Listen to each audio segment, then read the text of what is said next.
Top we have a set of New York Centrals. I think those are 2354s. And then behind it and underneath, well, behind it we have Santa Fe AMT passenger cars. AMT beat Lionel to the punch in making the aluminum cars by a couple years. I think it was 49 when they started theirs. They're not as big as the Lionel, but they made them in several different types. You have the coaches, you have a diner, you have a sleeper, Vista Dome, mail car, baggage car, Vista Dome. I think there's like 9 different ones. The top shelf is Santa Fe or New York Central, and the second shelf, they're all Santa Fe's.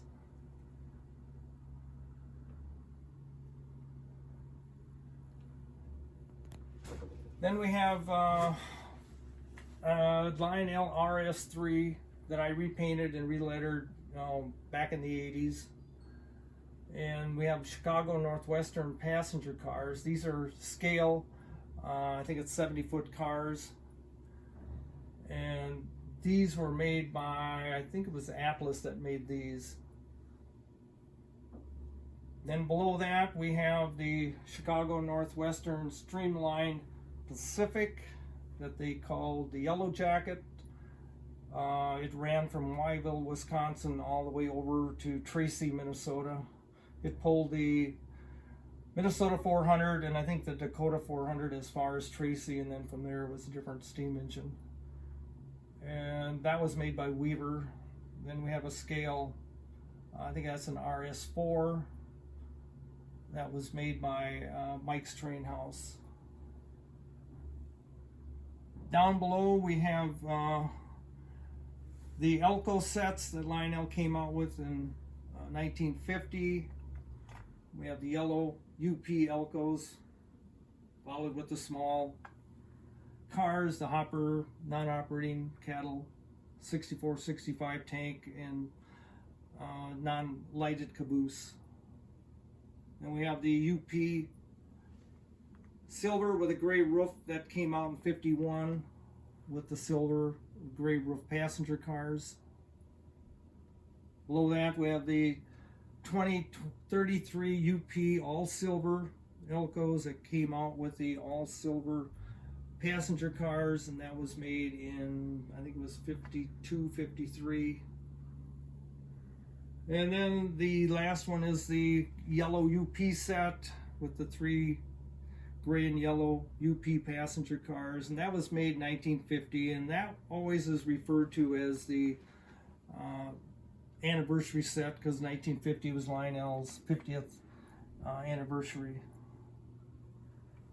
Then we have another small freight set from, I think this is 52, or it might even be a little earlier than that because of the Baby Ruth boxcar. Well, that's got to be earlier than that. Let's take a look at the number. I think it's a 675, or it's a 2025. So this is probably a 47 set. And this set on the bottom, I think this is around a 52 with a 2026 or 36. Then beyond that is the bell ringing switcher that came out in 1949, so that's a 1949 set. And that was the first engine that Lionel made with magnet traction, but they never mentioned it in the catalog. They don't mention it until 1950. And that engine has a bell in it, and it rings continuously, so a lot of times you'll find the engine that they have taken the bell out because it got a little dingy after a while. Then we have some operating or non-operating double-door boxcars, which were made pre-war as a 2758 and then post-war as a 2458. And they were made from 46 to 48. And on the it's not the original set, but it's a duplicate of the original set that I received for Christmas in 1954. We were out in California visiting my dad's parents in Lancaster, California, and that's when I received my first Lionel set. I had a Marks wind-up. I would have been, what, 5 years old in 54. I think it was in 51 or 52 when they gave me a Marks wind-up.